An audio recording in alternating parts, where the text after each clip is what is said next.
Yati una campichi canchit así que poniñani gilat kulia canaga xatoquetsti acá Víctor Larrea nayaja presidente de la Escuela de Agrónomos Ucamaraquito kat denuncia loqtawaya asesinaja kaisa Ministerio de Desarrollo Rural y Tierras tocaroja hanwalinax lurkas pahanwalinax kama irnakas pasasinaja jupaja denuncia loqtawaya kin japasiriruna kanja Oxa toqueita kananchikasaja Ministro César Cocarico jupas tawayaraki wahaniwa karuna kapaja kajilan hachaqakiti ariar kamaki una yarua maija kajahan walil kamaja uñatayanya bunerakitu sasaw akamata kanais tawayaraki César Cocarico, ministro de Desarrollo Rural y Tierras Carancha Huayiwa, Colegio de Agrónomos Bolivia Marca Pequenchiri Víctor Ralde Jaqueja, Anualt En Jaimunchispa Ministerio Toquero, Kunate Janiwa Katojawaikiti Tierras Fiscales Orkenaca Kunjamatej Munana Sasauya Tiawayi. Paja Oraki Munante.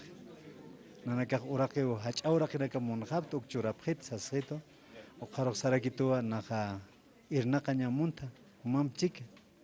Pero Haniwali Hilakiteja. Conata, Jupaja Akam Maijanaka Muyaski, pero Nairhat, proceso na capagotjeta en Haikan, proceso administrativo, se nasau con Chakaya Patainawa whisky Kajanaka, o whisky Kajanaka Jupayo Ukaman Hangatainaja. Nos nagas camisara que sukam Hajenakaros ir pantapasmis, Chahanir pantapta, Upay Chahyasta, ministro Haniwal Jete, Haniwal Apnakete, Waljajilanakaru Arxuski, no walikit. Haniukamaja Apnakas Negadunaja, Ukajilarsisto, Arius Asino, Upahualik Ariwa.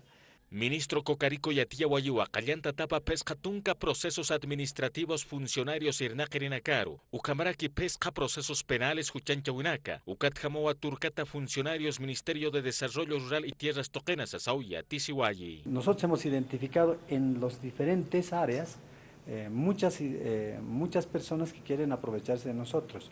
Y tenemos aproximadamente unos 40 o 50 procesos administrativos dentro del ministerio. Y en materia penal que se han planteado aproximadamente 5 personas que ya se les está procesando por el lado penal.